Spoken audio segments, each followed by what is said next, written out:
G'day and welcome to the latest edition of Rugby League Insider. We do it all thanks to the good people at FanaticsTV.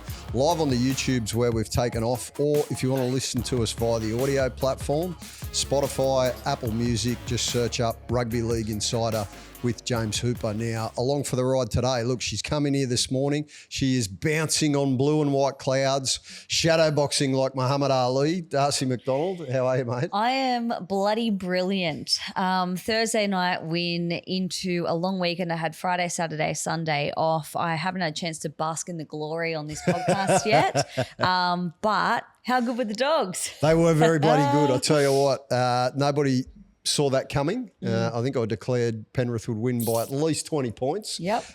So I'm just dusting a bit of the egg off the lemon spread right now. They were super impressive, loved it, and it's good for the competition. And here he is, savage by name and savage by nature. He's got the fresh looking threads on. He's had a big weekend. He's got the glow up. What's going on, my friend? Not much. These actually aren't fresh. These are quite old. I put all my stuff in the wash yesterday, so I didn't have eyes up footy there. Lemon spread reminds me of something. Someone came into the office the other day and told me to call you a lemonade sandwich. I know exactly who that would have been. Aaron Woods, a big blancmange. Lemonade sandwich, yeah, it's an old one but a good one, a lemonade sandwich. Means someone who might be a little bit soft. Yeah. I thought it was boring. Like, that's what he told me it was. It can mean boring as well. Square, yeah, Derek. That sort of thing. Yeah, that they all tick the box for lemonade sandwich. Lemonade sandwich would not be good, would it? It goes good, don't worry. It goes good when you roll it out. Now, flying and fizzing. It's Monday, so we always get the who's hitting it out of the park and who's had a tough weekend. And look, for me, hitting it out of the park Saturday afternoon, the footy over in Perth was absolutely sensational. And how could you not love Kyle Weeks just totally lighting it up with that 95-metre try. I think he beat 7 South Sydney defenders. I love the way it was footwork, shimmy, shimmy, whoosh, shuffle, changing gears, then blistering acceleration. That was awesome. What about for you, Darcie? My flying, well, surprise, surprise, the dogs. Like I said, I haven't had a chance to bask in the glory, so here's my moment. You know, no one gave him a chance in hell. The Panthers were unbeatable and the dogs come out 32-16. Specifically that right edge combination of Galvin and Preston. What they're forming there is really exciting. It was Nathan Cleary's 200th game, but it was Galvin's 50th game.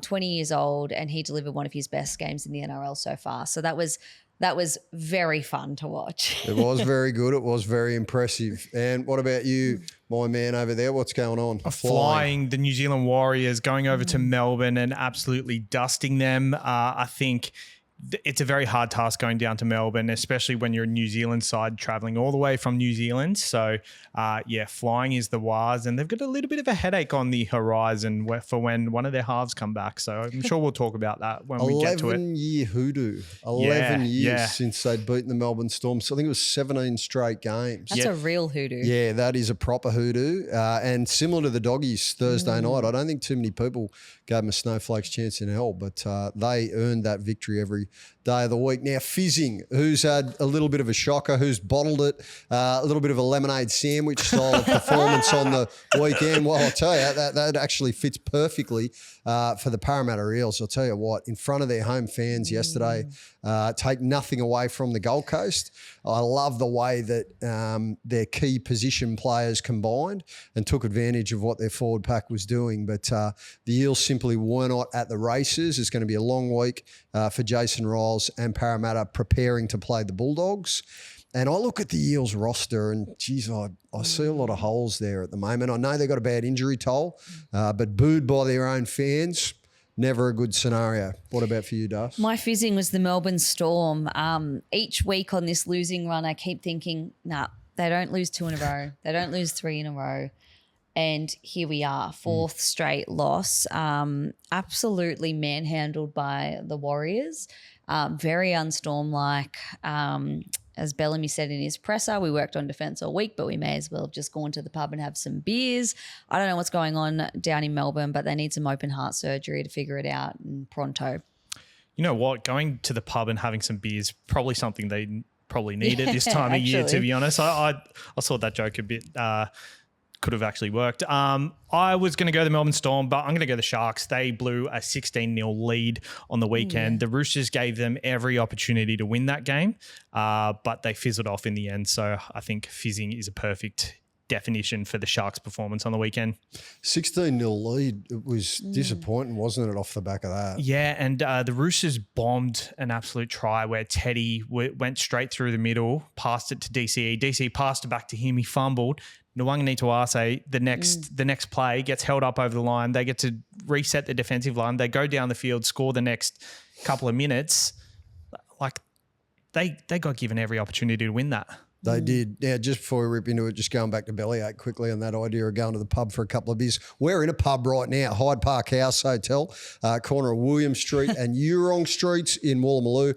Great venue. Apparently they do a very good Sunday brunch up on the rooftop bar. Yeah, so come down and check it out if you like. Or if you're like me and you have had a few too many beers over the years at a few pubs and get yourself in strife, well, just make sure you follow the key of moderation or don't overindulge.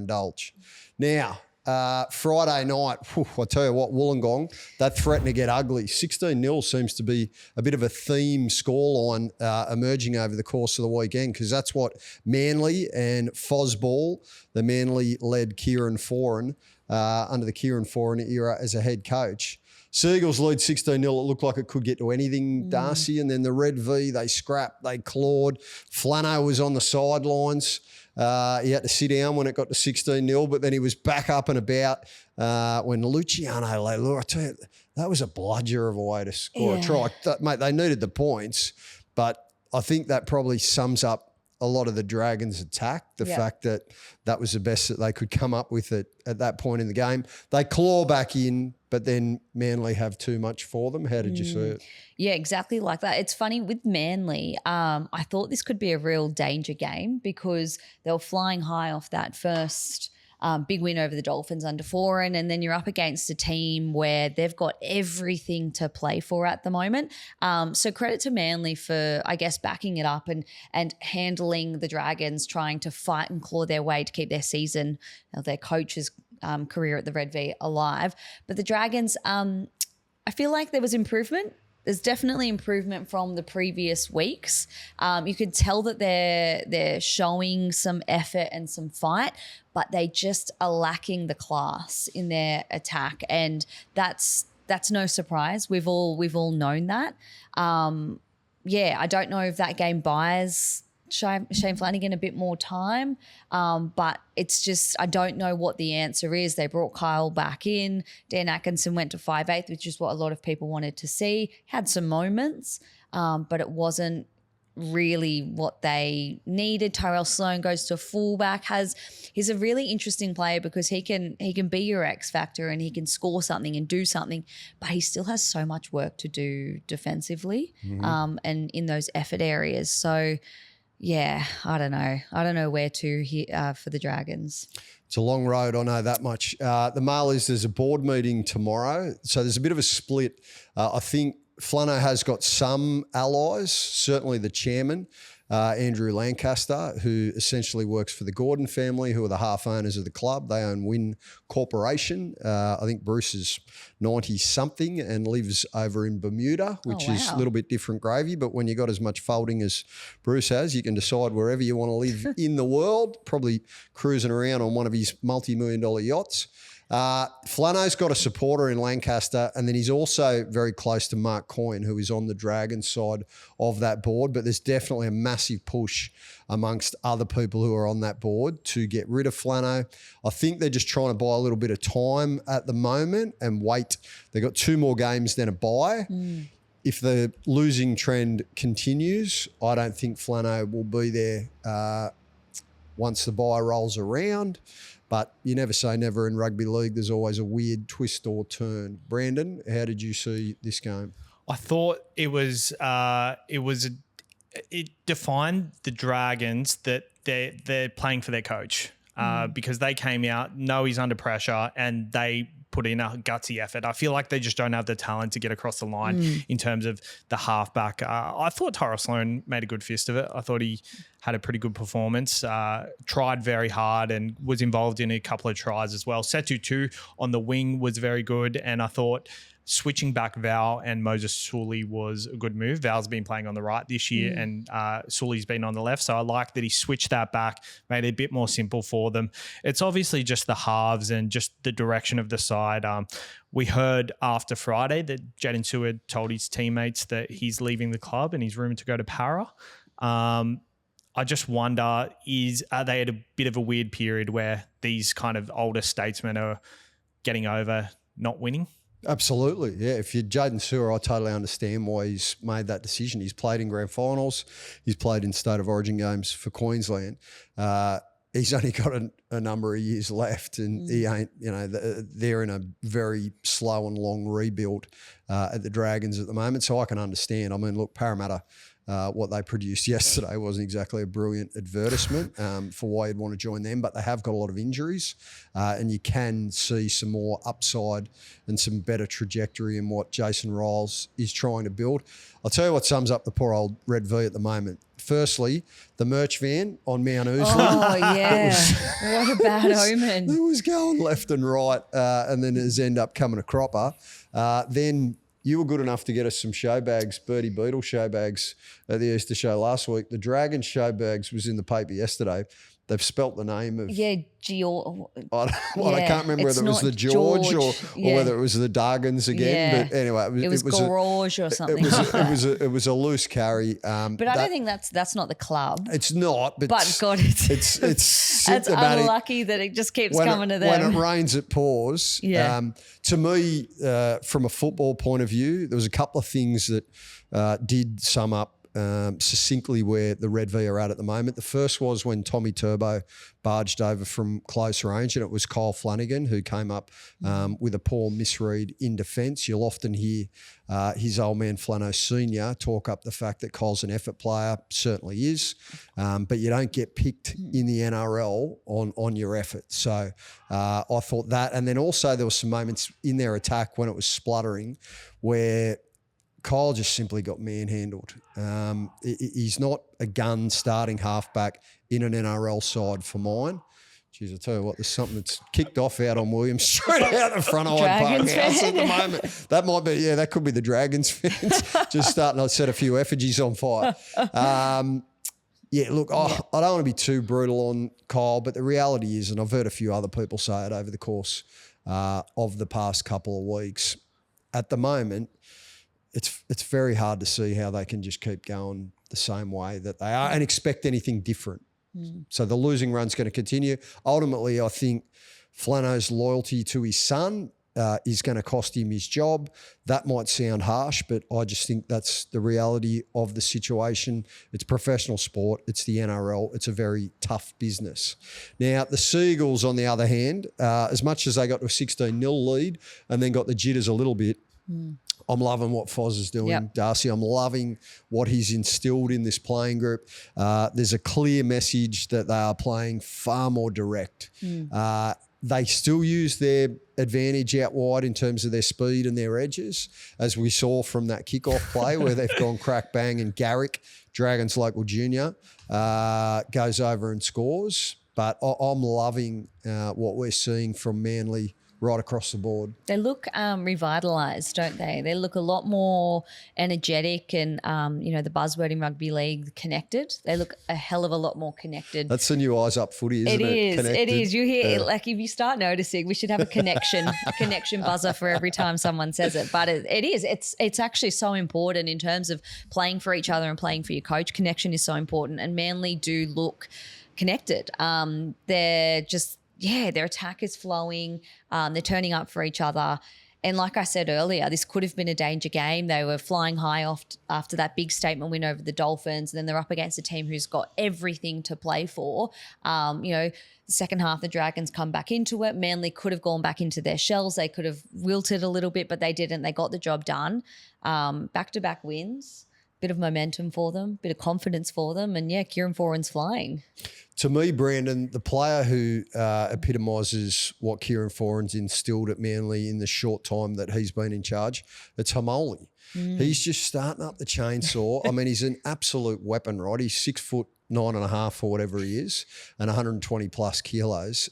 He's super fit, so destructive. He is one of those Billy Kickow style of players who can just put a size 16 footprint on a game, and he's doing it. And he's just playing nice and square, nice and direct, causing opposition halves nightmares. I'm sure his numbers were very good. His numbers were very good, and it's no secret that Manly's pack is quite light. So using Hamoli very often is very helpful for them and kind of works into what should be their game plan. I understand why Seabold's game plan went downhill, but there was merit behind it because their forward pack was light, going around the edges and just playing a different style of footy. I mean, I see the merit in it, but you got to earn the right to attack, and using guys like Hamoli, Ben Trebojevic has been really good. I think using guys like that just really helps the side and helps the middle pack. I thought Luke Brooks was very good too. Just runs straight and direct. When you got someone like Tommy Turbo and Jamal Fogarty that have very good passing games, then Luke Brooks just doesn't have to do much. Just run straight, and I think he's one of the quicker 5'8" in the competition. So him off the mark is very good. And that's a game that Manly usually lose under those circumstances. So the fact they got the win, it was scrappy, but it's a game they usually use. So you can only take a win from it. And as you pointed out on this show last week, they're they're not a bit of a bogey side. They are Manly's out and out bogey team, the Dragons. So at that ground, they've only won once in the last 10 years, Manly. So go Fosball. Well, I actually tipped the Dragons to win in my Friday fill up. I got all the try scorers, didn't get the win. So tried to be a little bit too much there. But you'd think just picking the result would be easier than picking the try scorers, but you know what they say about that when you almost woulda, shoulda, coulda, nearly got there? You didn't. Yeah, Arnie would be your uncle if she had a few things that were a little bit different. That's true. Now, quickly on the Dragons, I was going to say. You're going to mention your man? My man, because I was going to mention your man. Jacob Little. He turned the game for Honestly, them. They were going nowhere. And he came on. I would say is one of, if not the Dragons' most important and best player. Yep. And I have been on the Jacob Little train for years now. I don't know. I don't think they needed to buy Damien Cook, but I can understand at the time they bought him for leadership purposes, and he's a senior player, and he's a great leader. But whenever Cookie does retire or move on or whatnot, Jacob Little is their man. I think they re-signed him last year on 3 years or something like that. Yeah, that's ringing a bell. Yeah. I'm with you. I'm all in. He was at the Tigers for quite a while, and I remember Joel Kane saying to me when he was only still a very young player, hadn't hardly played any NRL at all, he said, mate, this bloke could be, he's got Cameron Smith-style qualities in terms of his ability to read the game. He hasn't quite completely taken off yet, he had but I think injuries. he has. He's had some rotten injuries. I think by the time he finishes, though, I hope with some luck in running, I think he's going to be a very, very good. He's going to have a very strong career. The best way I could describe him is he's a goer. He is. He's a goer. He is. He turned the game. The Dragons were going he always does. around in circles. Their attack was horrible. Yep. And then he went on and he just, a little bit of live wire, a little bit of spark out of dummy half, and away they went. He was connected to the game. And he's a great guy, Jacob Little, too. So. Righto, we'll draw a line under Fosball's second victory as an NRL head coach, and we will shift gears to the Queensland Derby, an epic Queensland Derby, Friday night, the second game, the 4X Queensland Derby. And I tell you what, this just delivered in spades, this game. Looked as though the Broncos had it won, and then who was the back rower who got denied the try for the disruptor? The Broncos would have kicked the Broncos further in front. Brendan Puakura. Brendan Puakura got denied a try, right? That would have meant that I think it was going to be 32-20 or something like that. And they denied that try. Then the Cowboys scored off the back of that. And then all of a sudden, it just turned out into a shootout, Darcie. It was a cracking game to watch. Yeah, I tell you what, I am loving watching the Cowboys at the moment. I didn't think I'd be saying that. Not after the first 2 weeks. That's what I mean. Like putrid. you cast your mind back to that, and Todd Payton was the coach that was under the most pressure. The way that they've turned things around, they are flying at the moment. They're playing with so much confidence, so much speed and X factor in their outside backs. It's exciting to watch. Scott Drinkwater's playing. He's so unflappable. He's been in the headlines about his future, and nothing really phases him. He plays like that too. We know he has errors in his game, but he flushes things and he just gets on with it. And that's what he's kind of done with being in the headlines, or maybe he used it as motivation. Who knows? But I thought the Cowboys are doing so well. The Broncos, credit to them, like they were without their 3 big guns, and same thing, like that could have been an excuse to drop the ball, but they fought and they kept it, made it an entertaining game, and we've got a good one in Tom Duffy too. He held the gloves up. I know he come up with a couple of errors at stages, but I don't think it's necessarily that clear cut that Jonah Pezzett just goes in and grabs Adam Reynolds' number 7 jumper next season. I think he's going to have a fight on his hands, because Duffy, there's been raps on Duffy for a long time coming out of North Queensland. I know it didn't ultimately end up working out there with the Cowboys, but he's got class. He looked like he had a little bit of time, and he's a work in progress, but I think he can be a good player. It's funny. I feel like maybe last season or even coming into this season, so many people, myself included, would say there's a shortage on good halves. Yeah. And then these opening 6 rounds, we've now got a Tanner Boyd, a Tom Duffy, a Jock Madden that are putting their hands up saying, hey, we can do a job. Yep, absolutely. And I think to your point from a couple of weeks ago, sometimes with creative playmakers, they just need a little bit of time cutting their teeth in New South Wales Cup or Q Cup, whichever state you live in. It can really benefit your development, just getting runs on the board, time in the middle, playing against grown men. And you're seeing that with some of these emerging blokes who are coming through now. But back to Drinkwater, we spoke on this show last week about the fact that he'd been given permission to negotiate. The way he came out and just swept that to the side and completely carved Brisbane, I thought that was a major statement from him. I don't know where he sits with the club. I know the Cowboys are saying publicly, oh, no, we're not pushing him out. Well, what are you bloody doing? Why'd you give him permission to negotiate then? I know his agent, the managers came and saw us. Well, they came and saw you because it was in the paper every other day. And they could have said no. We're not giving you that's permission. right. And you didn't have to give him permission to test the market. So I found that a little bit bizarre. But the other cool thing about this game, Brandon, was, these two sides, you go back to that year in 2015 when they played one of the all-time great grand finals. They played an absolute belter of a game in week 1 of the finals that year. And then they've had this great rivalry ever since. It's now getting to the stage where it doesn't really matter where they are on the ladder. They're always going to put on a fantastic, I nearly swore there. They're always going to put on a terrific performance. I think for a long time, the Cowboys kind of went down, and then when they were good, the Broncos were bad. So regardless, it was never hyped up as much, and I feel like we're getting that back at the moment. Scott Drinkwater, I was thinking about it on the way here, I don't know where I sit on this. I feel like for both sides, like you could keep Scott Drinkwater or you could let him go. I understand why they're doing it. So I can see the club's perspective. I can see the Drinkwater perspective in terms of he's a great player, and letting him go is a bad move. But at the same time, Jackson Purdue has to play somewhere closer to the ball. I think he's going to develop over the next couple of years. They're in a real tricky position. The salary cap makes this sort of stuff happen, and their hands are kind of tied. Ideally, I'm sure they'd want to keep Drinkwater, but to move forward, maybe they got to let him go. I don't know. I feel so bad saying it, but I want to see Scott Drinkwater at another club, because I think the Cowboys can move forward without him and move in a direction without him. I'd love to see him at the Dragons. I think it's a perfect landing spot for him. He's one of my favourite players because he's a gunslinger. He's prepared to take risks. Yep. And as Darcie pointed out earlier, he'll make 4 bad blues, right? Kick a ball out, give a 7-tackle set away, knock it on out of dummy half, whatever. And it won't matter with the game on the line. He'll still be prepared to attack and go after it. And when he executes, it's right on the dough.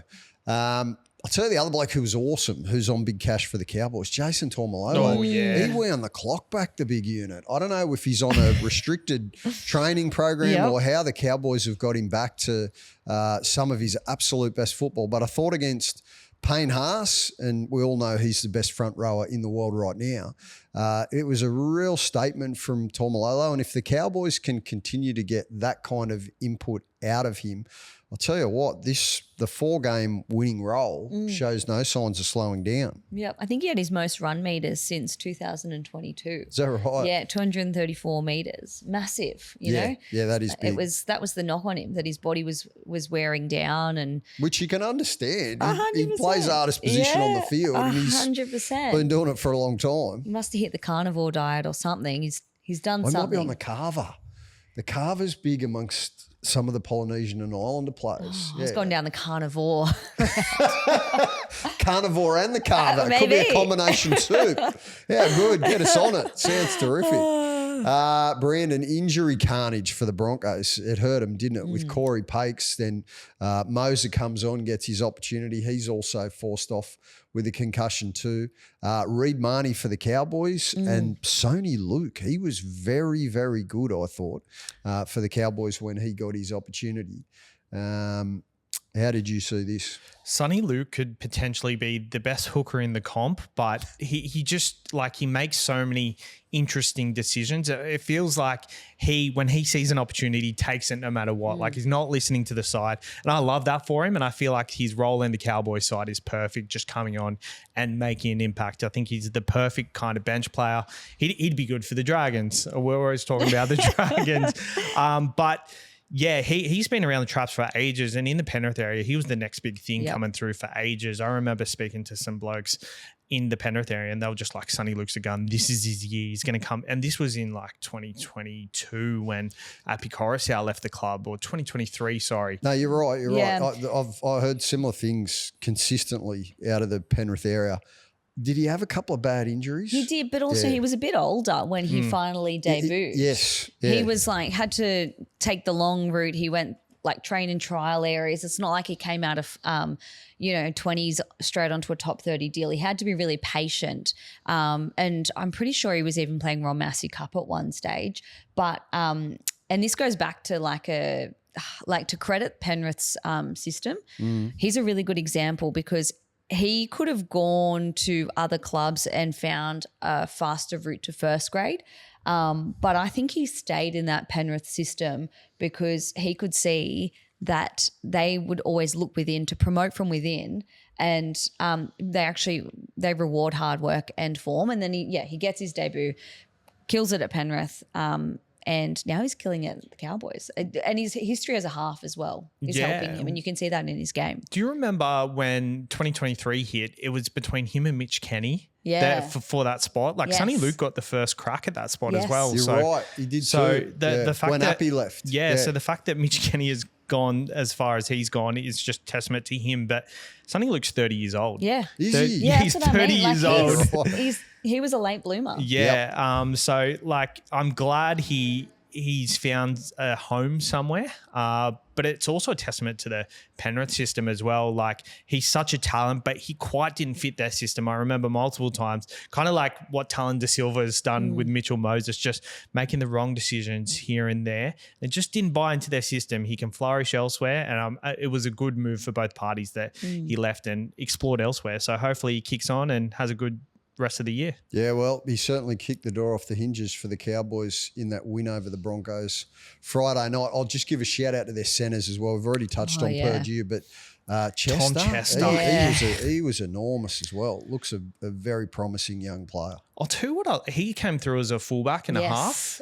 Maybe this is like a route that clubs are starting to come down. Like, we saw Hugo Savala play centre on the weekend. Like, if you've got a spot for a half, centre is not a bad if they're a run first type of half. I think I was thinking about on the way here, someone like Jock Madden probably wouldn't work in that spot. It's either there or someone coming through the middle. So these backup halves, there's spots for them in NRL sides. It's good to see. Now, shifting gears, and we're over to Perth, where the Bears are going to be coming in next year. Those scenes looked awesome on TV. And the Green Machine, they found their mojo. It was a roller coaster ride. Ricky was calling blokes over for a quiet word on the sideline That was at bizarre. various stages. No, I understood it when you watched bizarre what he did. Yeah, that's right. When he's going for the try, it's like, mate, just What score was he it. doing? I Do don't you know think what he he was doing. thought that he needed to step back on the inside to? NRL players get off over the contact, so you just wanted to feel some skin. I don't know about that. Oh, that's some of your best. Don't worry about the silly one-liners. Just keep producing Was that. he trying to get him like behind the posts or something like that? And he thought he had to step back on the inside, and Cody Walker was, I don't know. It was very strange. It was tamale, wasn't it? Yeah. hot Imagine if he tamale. didn't get it down. Oh, Oh my God! Ricky yeah. would've- Well, and what about the final scoreline if you didn't yeah, get it Ricky down? would have exploded. But no, that game, it was Yeah. great to see the Raiders find some rhythm because they are a talented team and obviously made enormous progress last season and looked as though they could have really been taking off to the next level. Then all of a sudden, 4 losses in a row, they're anchored to the bottom of the table, sitting only just above St George Illawarra. I thought their halves were terrific. Their combination is building all the time. Hudson Young, Savage by name, Savage by nature. You predicted this after about round 1. He has to start in the New South Wales State of Origin side on the left edge. But all in all, I just thought it was an impressive performance for the Raiders, as much as I wouldn't have liked to have been Sticky's heart rate monitor towards the end. They needed that win. did. I think the criticism that in terms of criticism and the teams that seem to be targeted in the media, they've escaped it, haven't they? They've crept under the radar. I think one more loss and it would have been unavoidable. So yeah, they definitely needed that win. For me, I keep thinking they're gonna click, and they do in attack. Like they can score points. We know that they've got speed. They've got someone like a Hudson Young, try scoring machine, runs a great line. But their defense is just not up to scratch, and that's what's worrying. It's funny, I was looking back at, so like in there they've conceded 28 points, 40 points, 14, 34, 32 and then 34 all in their first 6 games, right? That's not great. And that 14 points that they conceded was that wet and wild conditions against the Dogs. Where it was impossible to score points. I went back and looked at the last 6 weeks of last season, pre-finals, when they were probably in their best form, and they were keeping opposition to 20 points or less. Yeah, right. So that's their issue at the moment, is we know they can score points, but defensively they're just not gelling. They're not aiming up in defense. I don't know what it is. Connected. They're not connected in defense. And if they want to make a fist of it this year, that's something they're going to need to fix up ASAP. Jai Gray was a blow for the Bunnies, Brandon, and that meant that Latrell had to go to fullback and that there was a reshuffle out on that left edge. I'm devo that he's gone, Jai Gray. He's just one of my favourite players, just punches above his weight every single week. He plays like he's Shane Webke. He's that brave. But it's a big headache for the Bunnies because it means I was loving what Latrell was doing at left centre. I was loving the fact that he could just pick his times when he wants to really impose himself on the game. Now that he's got to go back to fullback, I don't like that as much for the Bunnies, anywhere near as much as I like it when they got the little Energizer Bunny back there. Yeah, it's funny because when I heard a report that he was going to move to centre, I liked it in a way, but he's such a live wire that him getting involved in the game more is a good thing for the side. So initially Wayne was quite hesitant to move Latrell back to fullback because initially he moved Alex Johnston to fullback, and you could tell straight away they're missing that speed on the left edge with Alex Johnston. So they quickly reverted back to that and put Tallis Duncan into the left centre role. I think it's going to make them look different, but the Rabbitohs are actually, like, I'm a bit worried about them, to be honest. It feels like they're stuck in the previous rules. Their fitness is just not exhausted. Yeah, their fitness isn't up to speed with the end. It was hot over there. Yeah. It was, but I thought they've looked all right. The opening 4 or 5 rounds of the comp. I thought they looked fitter than what I've seen them in previous years. Yeah, potentially. But like against sides like Penrith, they haven't come up against Penrith. They haven't come up against the Warriors. Like I'm worried for those performances against them because they've got the attack, no doubt. But do they have the legs to do it for 80 minutes? I know in the Tigers game, they won against the Tigers. They were hanging on for dear life towards the end, given it's been really tough conditions. So maybe I'm just being a bit harsh on that front. So obviously winter is coming up, so it might help them. But yeah, regardless, I think Cody Walker, Latrell Mitchell, Alex Johnson just keeps punching it out. Keon Kalamatangi was quite injured on the weekend. It seems like he busted his knee against the Dogs on Good Friday, and he looked like he was gone, but played on. So can't move laterally. He's kind of carrying something.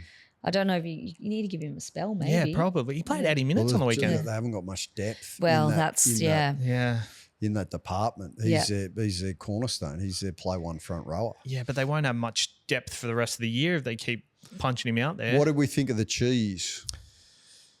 Coming back from injury, so got to give him a bit. He's probably the right person for that job, but I feel Mamazelis has been really good. So, you know, if he's struggling during the game, just put Mamazelis on and it's no harm done. Well, Wayne's got some selection headaches because he's got to figure out how he's going to solve that fullback riddle. But otherwise, it is onwards and upwards for the Green Machine, and they need to continue building wins. Now, the Roosters roll the Sharks. Whew, I'll tell you what, this was another different gravy game, 16-0, which has been the theme of the weekend. Out they go, up Cronulla, the black, white and blue, and then all of a sudden, and the Roosters were horrible. Like, it was that errors, it was penalties. That it wasn't pretty to watch from the Chooks at all, and I could imagine. I'll tell you what, I would have loved to have been sitting in with all their directors, who I'm sure made the trip over to Perth, and I reckon it would have been ruthless in the opening 40 minutes. But thankfully, they turned it around. How'd you see this one, Darcie? It was a game of two halves. The Sharks were flying in that first half, and the Roosters were just dropping the ball bloody every tackle. Like, it was hard to watch, actually, how disjointed it was. And then something clicked at halftime. The Roosters finally got their footy on, as Robbo likes to say, got their mojo.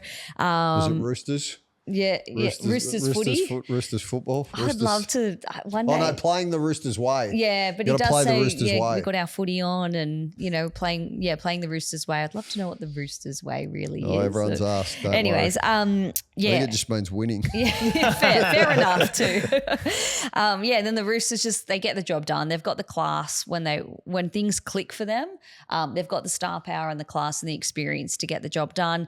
Does it raise question marks over the Sharks and their, I don't know what the right word is, their backbone, I guess, the fact that they let the Roosters back into the game and blew that lead. What I will say, though, about the Sharks, Blake Brayley, I think he is edged Reece Robson for the number 9 jersey for New South Wales. He was very good. I've still got my man Mitch Kenny in the mix too, because I really like his combination with Nathan and Isaiah Yeo, who are obviously going to be there too. But you're right. Look, Blake Brayley. I always struggle with his name. No one ever says it right the first time. I get ahead. I get a couple of gears ahead. Blake Brayley was absolutely on fire, especially in the opening half. But even in a beaten team, he couldn't have possibly done anything more. I thought he did outpoint Robson. Robson's coming back with that busted thumb, wasn't it, Brandon? And you can see he's still just building into his game. The Roosters certainly look far more dangerous with Reece Robson at dummy half. But Blake was great. To your point, Darcie, about the Sharks and do they lack some backbone, I think they're great front runners, right? And this used to be a criticism of Parramatta under Brad Arthur a few years ago, right? They go out on a hot, sunny Sunday arvo, and all of a sudden it's 24-0 and Mitch Moses is flying at Combank and they're throwing 40-metre zingers both directions and Mike Acevo scoring tries, and it's all happy days and swings and roundabouts and roses. But then all of a sudden you're in an arm wrestle or a dogfight, or the opposition starts to really grind their way back in, maybe bring them down into a bit more of an arm wrestle. and they can turn it up a little bit. And that's the criticism that Cronulla are now going to have to accept, confront, and handle. And look, they got the perfect coach to be able to take that kind of challenge on, because as a player, Craig Fitzgibbon was no nonsense. And as a coach, his style is very direct and very similar. He will not be happy with the way that you lead 16-0 against a good opposition like the Roosters. Well, that's then on your playmakers to know how to control the tempo of the game, get the side around and continue to build and stay in the contest. So I don't think it's all forlorn for Cronulla, but certainly when you lead like that, and they looked on, Brandon, I can understand why Fitzy would have the shits.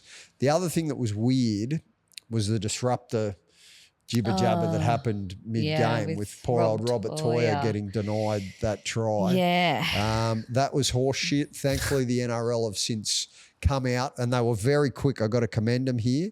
That same evening, there was an article in the paper saying all match officials in the bunker and referees have been reminded that, you know, just this is what the rules are and let's not overcomplicate it and slow it down to within a nanosecond and all the rest of it, because he was competing for the ball every day of the week, Toya, and to take that try away, it was like the bullshit. Softest little it was nudge. It was an eyebrow brush. Yeah. I remember what Cooper Cronk said was really, really, really good on the Fox League coverage. He was saying that outside backs, like wingers in particular at training, are constantly practicing contesting for the ball, and they'll have a trainer with a pool noodle hitting him. You know what? I've seen the pool noodle before at the Dogs, and I've always thought, What's that for? But they're hitting him with the pool noodle to get them ready for, you're going to have distractions. You're going to have hands flying everywhere trying to also contest for the ball. So that little love tap on Sam Stone Street from Rob Toya was not... The pool noodle. It was a pool noodle does more damage. Very good. We like that. Brandon, how did you see this game? Well, in the disruptor, I thought Trem Robertson in the post-game press conference was spot on. He pretty much said that they've gone too far with it, and this rule was the right reasons to try and get the person distracting for no reason, not going for contest out of it, but it's gone too far. So commend him for choosing his words carefully and hopefully getting his message across. I thought this game was, obviously a game of two halves. Rob Toya was amazing. I think he's gone to a new level this year. I loved Hugo Savala in that left center role. I think he could knuckle down that position potentially. Who knows? So Wong was good. The halves pairing of the Roosters was pretty up and down, but I think they're building into something. So and Teddy, just the normal Teddy that we expect. He's just so good. You're right about the Roosters halves. They show glimpses of looking like a very strong combination. And then they look like headless chooks, where it looks like neither of them actually know what the play is or what the other one's doing. There were some moments in that game where, that just looked like confusion reigned. Thankfully, it's a work in progress and it still is only round 6. So they're building the chooks. But a good win nonetheless, and they earned it the hard way, so well done to them. Up the Waz, what a story this is. The 11-year, 17-game hoodoo is over. Andrew Webster orchestrates a coaching masterclass from his team against the Melbourne Storm, who had the gloves up early on to a degree, hit the front at one stage, and you kind of went, okay, all right, normal programming's going to resume here. And then they just fall off the face of the cliff, 4 straight losses, bellyaches going to the pub for a beer to try and come up with the answers in the press conference afterwards. And I tell you what, you got to take nothing away from the Waz. They were so good, Darcie. Yep. I just loved watching the way they went after this game. Yeah, I think for the Storm, the only real highlight of that game was our man Cooper Clark getting his first NRL try. I'll tell you what, he worked hard for it too. He was spinning and bumping. He was and not letting anyone stop him. He was great. But that was pretty much where the joy ended for the Storm. They were just... Yeah, I found a stat actually. This is the first time under Craig Bellamy that the Storm have conceded 25 points in or more in 3 straight games. So clearly, defensively is what their defense is hurting them. But the Warriors, far out. Like, they can do no wrong at the moment. They're flying. They, again, look so connected. But they've got so many freakish athletes in multiple positions. It's not just their outside backs that are the freak athletes. You got the second rowers that are outstanding. And then you've got someone like Jackson Ford, who is just in the form of his career, kind of doing a Mitch Barnett. Has become this real enforcer, this hardworking effort player, and the noise is getting louder and louder for him to be playing Origin. He is outstanding, had another brilliant game, loving the Warriors at the moment. It'd be hurting the Dragons fans watching Jackson Ford go around like that, because I remember when he come through and debuted at the Red V, and he was good. He played on an edge then. Yeah. But another good example of how Andrew Webster has submitted a very strong coaching performance in New Zealand. The way that he has evolved Jackson's game, all of the players, you can go through them from Saturday night. They didn't have a bad player, the Was, and a much improved performance. They needed it because they were also staring down the barrel of 3 straight losses. They'd been flat the last couple of games prior after a very good start. Yeah, that's true. And it was funny because Metcalf came back into the team, and we all love Luke Metcalf as a player. But it just, I don't know what happened, but the rhythm of the side with he and Boyd in the halves didn't seem to flow as well. But all of a sudden, and you don't like to see anyone get injured, but he's obviously out for a little bit of time again now. And Boyd, Chanel Harris-Tavita was off his head on Saturday night. He played so good. He's got a killer instinct in him in the way he plays. Which is deceptive because he's sort of like a baby-faced assassin. Yeah, you know, like, but he will go after the contest. Yep. And sometimes that's the missing ingredient for some players. I think of someone like a Tyrell Sloan, right? He probably lacks a killer instinct in him sometimes. But Chanel Harris-Tavita, is he the most talented, fastest, athletic player in the game? Nope. But he will. Nope. Well, I think he would agree with that too. But he can play because he never gives up, and defensively too. Like, he'll put his gloves up and come up with some big hits. Do you think someone like Chanel Harris-Tavita in a Shark side is kind of what they need? Yeah. Like someone in a Shark side, like they've got all the ingredients. Are they missing the killer instinct? Yeah, maybe.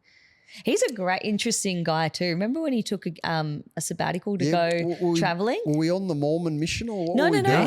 We just went backpacking. He just took a year off to go see the world. Good on him. You know what? And I interviewed him when he came back from his trip. Yeah. And I said to him, like, if you walk away from a top 30 spot, like the game moves so quickly. There's athletes coming through all the time. You knew there was going to be a risk that you weren't going to be able to get back in. But he knew that. He backed himself. And it shows how good of a trainer and a player that he is, that the Warriors were able to find room to bring him back in, where they could have said, you know what, you don't really want it that much. There's this kid who would give his left leg for an opportunity and you're going to go travel for a year. But he fought his way back in, and he's looked like he never took bloody time off at all. And he's been able to go and see the world. Probably gave him a bit of good perspective too. I don't know where he went, but if he did he go over to South America? Yeah, South America. Yeah. He went everywhere. I reckon he would have seen. He would have had his eyes opened and seen how it rolls in the real world and realised, it's actually pretty fortunate being back and getting the opportunities that he had in the rugby league bubble. And so he's come back and he has taken off like one of those rockets that went to the moon and landed safely back in. What ocean did they land in, Brandon? I'm not very good with geography at all. Like, I'm so bad. I got no idea. I was just throwing it to you. I don't even know where bloody Wagga Wagga is. I'll tell you what I've got. It's in the Riverina, mate. It's in the Riverina area. It's on the border. You think I know where that is?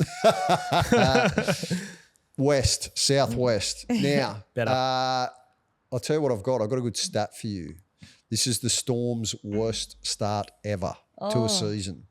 So Darcie talked about defensively and their numbers there, but this is 4 losses on the trot. I think they're currently sitting in 13th position on the ladder. I reckon the most alarming thing for the Storm will be that bellyache actually looks a little bit perplexed and concerned. He looks like and he's taking accountability himself as well. He's saying, hang on, no, I've got to have a look at myself. All the staff have got to have a look at themselves. We're all in this together, but right now I haven't got a lot of answers for why it's going as pear-shaped as it is. I've got no doubt he gets through this. Maybe whether it's this year or not is beg to be seen, but it's concerning. We've never seen this from the Storm before, and just certain things they're doing, letting through so many points is just so concerning. You look at some players in some plays, the effort's not 100% there like it has been in the past, and I just wonder what it's come down to, whether Bellamy is backing these guys or whether he's kind of putting them in there just knowing he just doesn't have the cattle to go out there or at the moment. He's expecting the guys to just get the job done. Yeah. And he's giving them chance after chance and it's not happening. But you can't drop 17 players. No, you can't. Or 19. Traditionally, Craig Bellamy's always rolled with gun key playmakers and then never been shy about putting young guns, emerging not on a lot of dough, and also experienced, I don't want to say journeyman, just good solid tradespeople that like Josh King. I was thinking of him every day of the week. Brian Norrie back in the day, they're no mess, they're no fuss, but they just go in, they'll get the job done.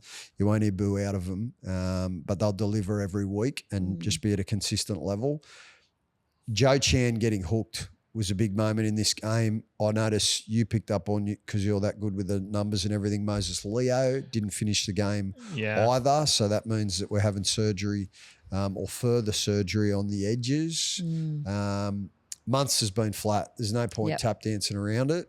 He's my favourite player, but he has been, by his standards, I don't know what's going on. Maybe he obviously had to go away with the Kangaroos at the end of last year, so he would have had a shortened pre-season. He's generally super fit. That's one of his best strengths. He just pinballs around everywhere. Watching from an outside point of view, it looked like he was trying to ignite something. He knows he's been flat. And he'd be so frustrated. Of course. Yeah. And so he goes back to his best strength, which is just give me the ball and I'll run. But he ain't having the same impact as what he has had on the game for many, many years now. I don't think it'll last for an overly long period of time for Cameron, but he has hit a bit of a flat spot at this point in time. It's like they've lost a lot of forwards as well this year, and that's clearly hurting them. Eli Katoa, Tui, Kamakamitha, Nelson, Sean Blore. Like we have to acknowledge that. Yeah. That's clearly hurting them. Yeah, they're decimated.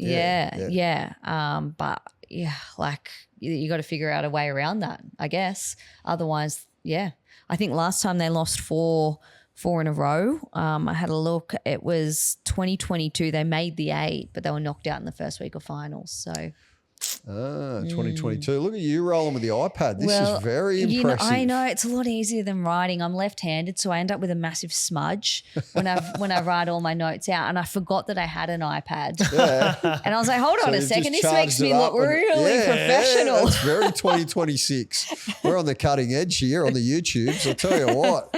Where's my iPad, Brandon? Can we make? No, I'm geeing up. I don't want one. I don't want one. I saw her with the iPad, and I'm like, Jesus, I want to do that. Yeah, look out, guys.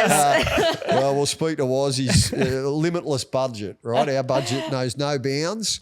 Actually, speaking of our budget, have we got an update on what's going on with the studio? They're really trying to fast track it. They still haven't got in there, but yeah, apparently the building manager is being a little bit difficult. So still at loggerheads.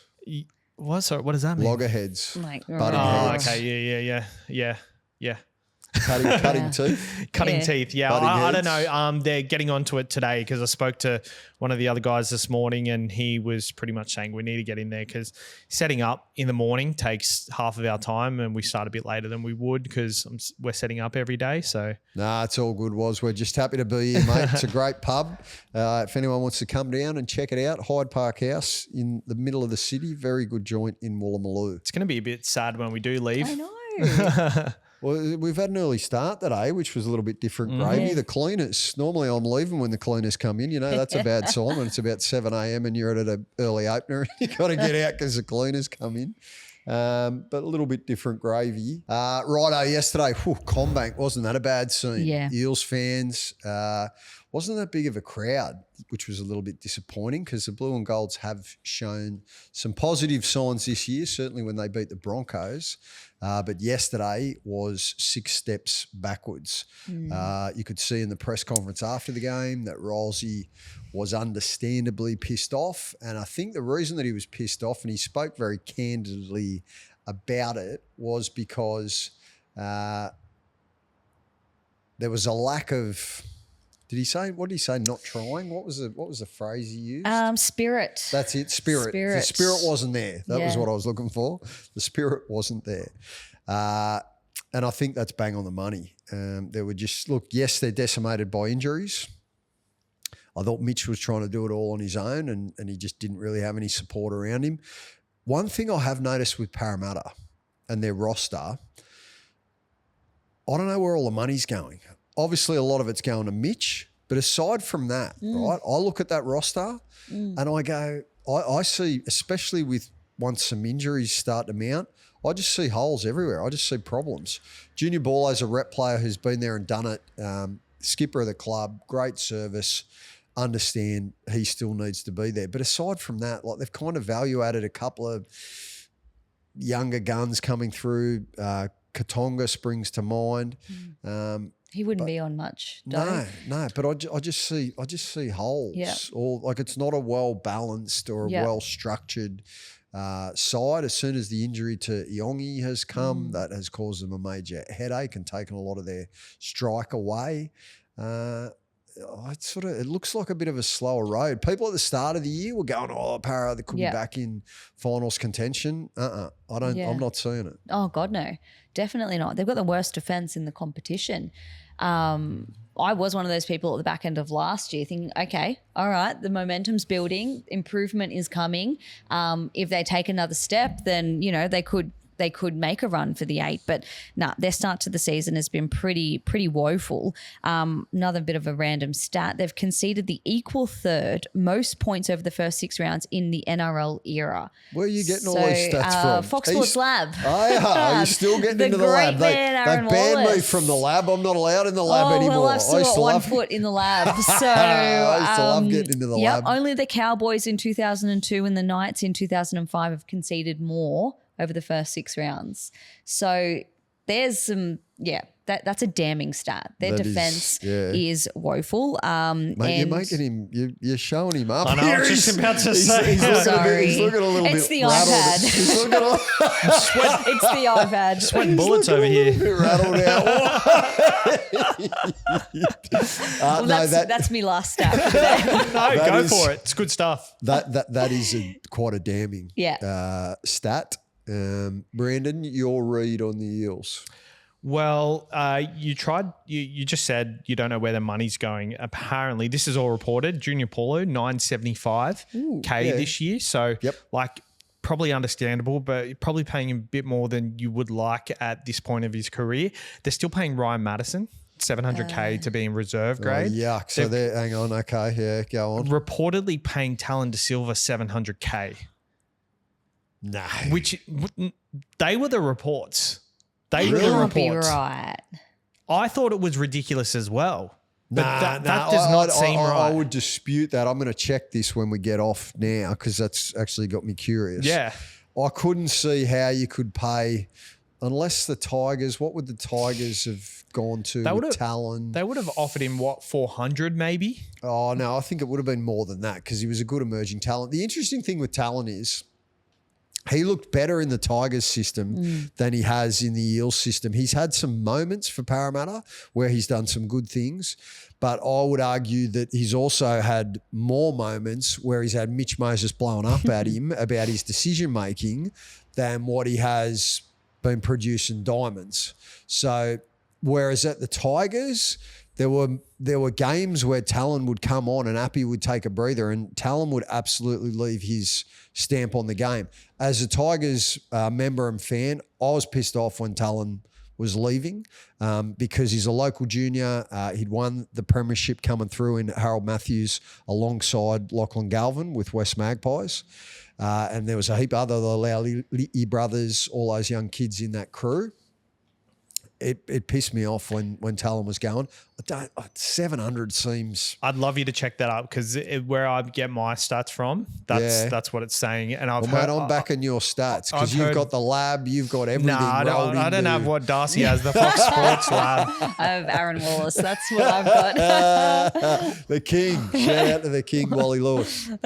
It's been very disappointing. Like they've had 3 season-ending injuries. They've had a couple of injuries in Isaiah Yongi and I think Samrani's out for a little bit as well. So, but like them players aren't like, you should be able to deal with yourself in first grade with that amount of injuries. Look at the Knights. They've got $3 million of talent on the sideline and they're still making an effort. Do you feel like I was so hot on them early in the season, if you remember? You had a glow up about the Eels, didn't you? I've got to eat my words there because they've nearly gone backwards, haven't they? What's the opposite of a glow up? Oh, it's more like you're downgrading or something. You're in a slump. You're in a slump. Righto. Well, there's going to be some hard conversations going on. Jack DeBellin in reserve grade as well. Like they wouldn't be paying him a whole lot. No, they wouldn't. But why would you buy him? Right? Like he's a seasoned, experienced, quality NRL player. Right? He needs to be in the side. I don't understand why you would buy him. You say you wouldn't pay much. Mate, they would have to pay 400. Like at least, he ain't he's not coming that cheap. So look, I like what Rossie's building, and I love his energy in the way that he's very direct and upbeat, whether it's coaching or front the media or whatever the scenario is. I didn't see yesterday coming. Not the way they just folded like a house of cards, but. Like I said off the top, take nothing away from the Titans. They were enormous. Keanu Kinney was on fire. I loved the story of Jaden Campbell and the fact that he and his partner had their first, I think it was a little bloke, in the lead up to the game, and he was absolutely what? You've always got to back them as anytime try scorer. Anytime someone has a baby, you've got to back them. Ruben Garrick scored 4 tries when he had a baby last year. There was a Warrior too. And also when they break up with their partners. So Pappy last year. No, I'm not even joking. Is there a market for this? No, so keep an eye out for this because Pappy last year scored 4 tries when him and his partner reportedly broke up. Tommy Jenkins split up from his partner allegedly. Yeah, well, that was confirmed on the Matty John show. Scored 4 tries that week. Oh. Just hang on, freshly broken up? Yeah. You know, does it work in the other way around? So Ben Trebojevic just got engaged. So is he going to have a massive game? Yeah, well, I guess having a baby is very similar. So obviously things happening in people's personal lives are transcending onto the field. He's lost it Where over the here. fuck are we going? Can I just confirm, as part of your remit, also just scanning, perusing New Idea and Woman's Day and whatever's going, or Insta and TikTok and I've got to look at rings and little baby emojis. Is that all part? I've got to look for this stuff because when Cooper Clark scored his first try on the weekend, I found his dance on TikTok. I showed you weeks ago that dance. He did the Lockie Ilias dance. Yeah. I found that weeks ago. So I had it in my sleeve ready to go for when he scores his first. Yeah, I had it ready and I knew it'd go nuts and it went absolutely ridiculous on social media. As I always say, savage by name and savage by nature, our man has tentacles and eyeballs all over the game of rugby league. He's like an octopus, this bloke. Fair dinkum. There is nothing he doesn't see. I'll tell you what I enjoyed seeing was the combination of those Gold Coast key position players. It was Jaden Campbell. It was Keanu Kinney. I'll tell you who carved up when he come on. I hadn't seen much of him before. Oliver Pascoe out of dummy half. Yeah. He was very influential, I thought. Had some nice touches close to the line. Put Cooper by over. Oh, mate, that kid, I can see why there was an arm wrestle for his signature and a big shit fight between the Storm and the Gold Coast over it. I really hope, I think he is staying at the Titans. I really hope he does, because it's such a good story, the fact that he is a local junior. I know his old man Marcus played for the Melbourne Storm and won a premiership with the club, but you just love to see an elite talent like that. He's only 19. He's a weapon. Yeah. Absolute weapon. He did re-sign in February. Yeah, it was a big shit fight, right? Yeah. So his old man ended up in the paper because he saying backflipped on the Storm. So apparently they'd agreed with Melbourne, but there was the cooling off scenario, and the Titans, to their credit, have had a word and somehow convinced him that that's where the best blueprint was for his future, and it pissed his old man Marcus off, and no one likes pissing their old man off. He went on the record in the papers saying, our culture, he's from Papua New Guinea originally, our culture, it's all about family and you respect your elders. So it sort of created a bit of friction. And you don't go back on your word. That's it. That's it. So, but look, he was very good yesterday.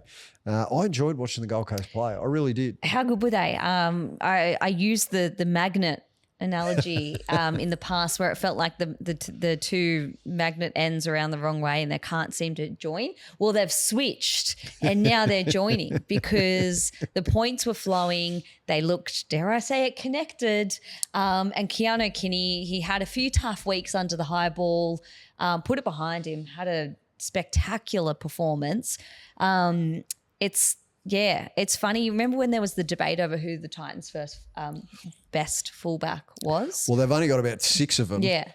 Yep. And it was like, how do you fit them all into the team? Well, it's working. They've found a way. Yeah. I think one of the first things Hannay said when he got in there was, Keanu, you're the fullback. Yeah. Okay, you're going to be the fullback, and then I'll figure the rest out around it. He also did say off the back of that Brimson was the 5'8", and his backflip on that, which I feel like it's been a good move. I think Lockie Ilias has brought a little bit to that side in terms of a little bit of direction. Absolutely. No, he was good yesterday. He picked his times. I thought he complimented Campbell really well. Campbell's running the show.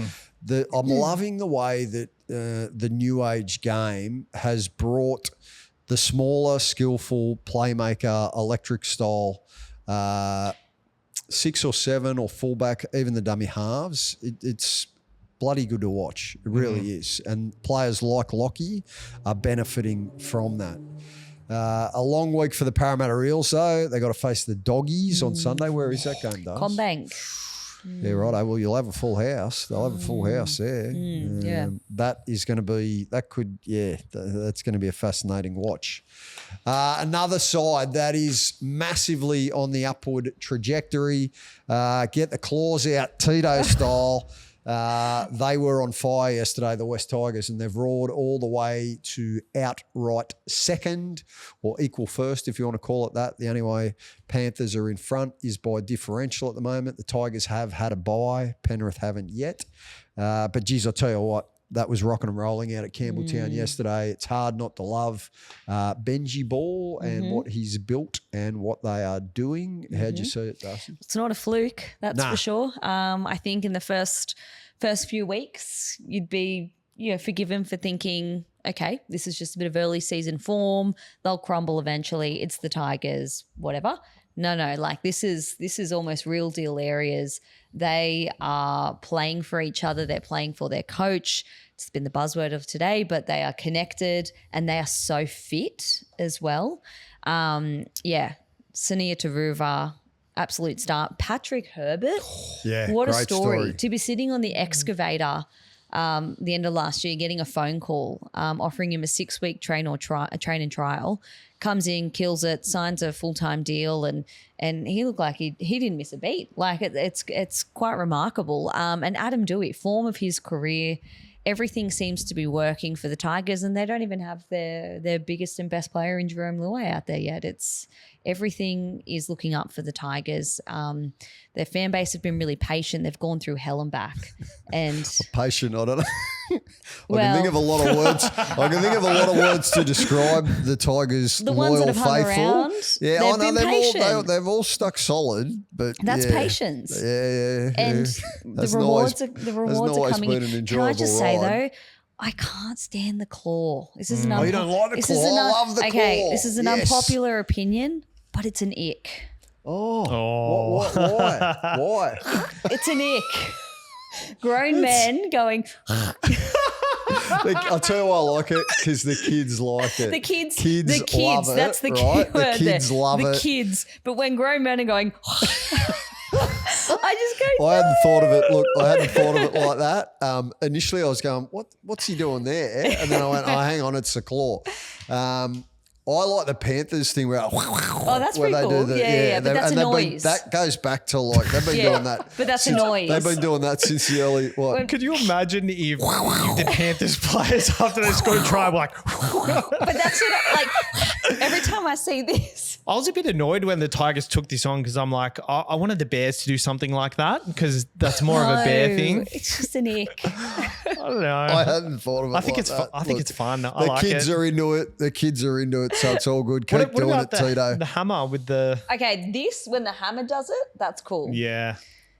What is the hammer doing there? When He's doing the fins up. Oh, fins up it is too. He of does course, like of meant to be a course. shark. But he, Yeah. you know, he was even doing that when he was playing for the Because Cowboys. that was his nickname. That's his Hammer. the Hammerhead. Oh, That's why he did it. it's the hammerhead. So it's Yeah, a shark. it's not the fins, it's the hammer. Mystery That's solved. cool. There And we like go. Latrell with the Yeah, I can cop that too. Yep. Yeah, Something I about like this, I'm Latrell's. not digging. The I don't know Rabbitohs what are it good. is. The Rabbitohs are good. Nah, Anyways, let them look, run with they're it. winning, they're flying. Let 'em run with it. They've earned the right to do the claw. Yep.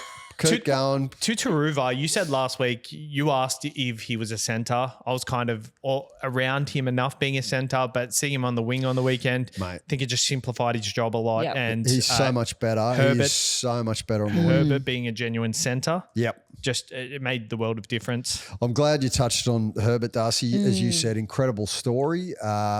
These are the best stories in rugby league. I think the last game that he played was 2022. Yeah, for the Titans. So to have 3 seasons out of the game, still looked cherry ripe. Like still looked as though he's obviously been playing.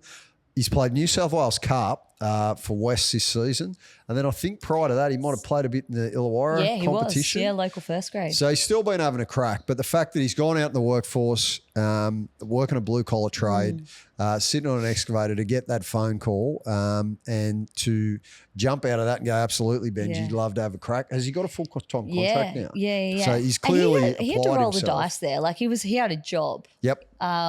Construction jobs probably paying quite well. Yeah. And he's had to throw that in to be able to go and take up a $1,200 a week training trial that was only 6 weeks guaranteed. Yep. He went all in on this. He's this year's Gemmet Shibasaki. Yeah. It's only early doors. And the thing I would say with the Tigers, I'm definitely not going to try and completely kibosh the parade at the moment, but it is only round 6. I do think this looks different though, because we've seen false dawns at the Tigers previously after they've had reasonable starts to seasons where everyone starts going, oh, wow, what about the Tigers? And they're flying and they're going okay and they're punching above their weight. And this year, more than any other year, and I think it's based off their defence. Benji said last night after the victory that he wasn't happy with the last 15 minutes of the game because Good for they'd him. let themselves down defensively. That's not the standards that the club has set for itself this season now. But to a player across the park, they didn't have a bad player yesterday. And Newcastle were simply blown off the park. They were starved of possession. They were starved of field position. They were missing their 3 best players because Bradman Best's out, as well as Carlin Ponga and Dylan Brown, who've already been missing for a number of weeks. I thought the Knights rolled the sleeves up as much as they could and how they are expected to, but the Tigers just didn't let them into the contest. Yeah, the thing with the Tigers is the risk is that they get too excited and get complacent. But when you kind of break down the season, so a team plays 24 games plus 3 buys. They've played 5 already. They really need 1 more and they're already a quarter of the way through. It's almost like if they can get this, follow it up with another win, just kind of shelve that first quarter and start looking into this next phase where the teams start moving into their grooves and you really start to get a good look at where teams are at. They find they've gotten over their early season hiccups. They've kind of move into their into what their true form is going to be like. If they can break that season down and nail their next quarter, then you can start getting excited. Absolutely. They've also had injuries too, where in the past that was an excuse for them. It's not an excuse for them anymore. They kind of remind me of the 2021 Panthers. Just remember how they're really excited every time they scored a try, and that they're just cheering everyone's faces, and then everyone was saying they're too cocky and all that sort Arrogant. of stuff. Wasn't that the word? They've got that about them, which is very exciting. The Kai Pearce-Paul signing has been a genius move. I'm not saying he wasn't playing reasonable football at Newcastle, but he looks that much happier. I don't know what it is at West Tigers. It seems like their style of football suits him really the way well, that he likes to play. He's got an offload. Defensively, he has been terrific for them on that right edge. So a lot of positive signs for the Tigers. Also a positive sign that Campbelltown is sold out. It's rock and rolling. There's now more juniors out in that southwestern Sydney corridor than there are in Penrith. Wow. They've actually overtaken. So I think they've got around 10 or 11,000 juniors out there in that West Tigers corridor. So if the Tigers can continue to build on this momentum and they do just make sure that they respect the history of Leichhardt, the history of Campbelltown, and then whatever other venue, which at the moment is Combank, they're going to play out of. If they can tap into that nursery and get the procession line starting to hum the way that the Panthers have, well, the sky really is the limit for West Tigers and Benji Marshall. And Benji deserves a massive rap because he copped all sorts of stick, and a lot of it deservedly when he first came in. Remember when Benji first come in, I think he went on holidays to Fiji mid-season.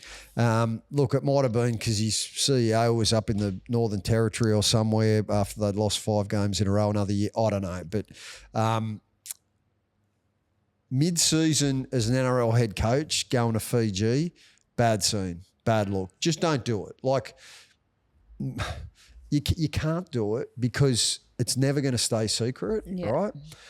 Because I was about to say, well, maybe you just go to the Gold Coast or go whatever you do. If you have a few days off, you can go down the South Coast. You can go anywhere within Australia, basically. Yeah. But going to Fiji makes it look like you got the Hawaiian umbrellas out and the board shorts and the thongs on, and you're not really taking it seriously. This year, we haven't seen none of that from Benji. He's very locked in. This year, we get the YouTubes, the video where he's giving it to the young kids. There's the door. Ironically, then he walks out the door in the video, which was a Poetic. bit of a light-hearted moment, Benj. But I just love what he's doing. I'm loving the way Wayne Bennett's Benji's mentor. And you can tell the way that Benji is now conducting himself on the sideline. He's basically just channeling Wayne the way that Wayne sits in the box. No emotion, doesn't matter what the scenario is, maybe a little bit of interaction with players or one of the other assistant coaches or Brett Hodgson in the blue shirt or whatever it is. But he's very zen, he's very calm. And it's shown in their results. So good on Benji. And we haven't heard anything about work-life balance or trips to Fiji or any of that BS. So good on them. Congratulations to the West Tigers. Brandon, what did you make of the Knights? The Knights obviously just come up against a really good Tigers side. I think the Knights have dug in every single week, and they tried again yesterday defensively on that edge. Who was it? DeCourcy and Mazu. And Mazu just they went after him, didn't they, on that side, the Tigers? Well, and young DeCourcy got hooked. At halftime. Dylan Lucas went out there. That was only his second first grade game. Yeah, so feel sorry for him. That's a good learning lesson. Yeah, up against a hot Tiger side, you can't really take much away from it. It was a top of the table clash, and I got no doubt they bounce back next week. And they've got Dylan Brown to come back still, so like they've I think gone. There's a chance of coming back. Yeah, next I heard he's week. back. Yeah, I heard he's coming back. Well, this there you go. week. That's so a he's massive back for boost round them. 7. That's enormous. If that's true. What do you think the Newcastle Knights do? Do they move Fletcher Sharp to fullback and keep Sandon Smith in the side? I think Fletcher Hunt's been really good. Fletcher Hunt can move into that left centre role to accommodate for Bradman Best. Keeps them all in the side. So I think I'd go back to the way that they started in Las Vegas. I would have Brown at 7, right, which I don't love, but that's the way that the club's going to go, right? Brown at 7, Fletcher Sharp started at 6. I don't know what happens. Well, Hunt's going to remain while Ponga's out, and Smith goes back to 14. That's. I reckon. So you would think they move Dylan Lucas into the centre while Bradman Best is. Yeah, he can play. He started off as a centre. Tom Carr comes into the starting side or something. Yeah, something like that. I mean, I'll tell you, it was good in a beaten side yesterday. Jermaine McEwen. Yeah, he's a very good player. He's going to kick on and have a very good career. I like the energy he brings. Robust, tough. He epitomises everything that you like to see in Newcastle forwards. Rightio. Well, we've talked the leg off a pot-bellied stove and then gnawed it back on again for another Monday. Nice. Appreciate everybody who is tuning in, whether it's on the YouTubes, whether it's on the audio platforms. Happy to have you along board for the ride, and we will see you again tomorrow on Rugby League Insider.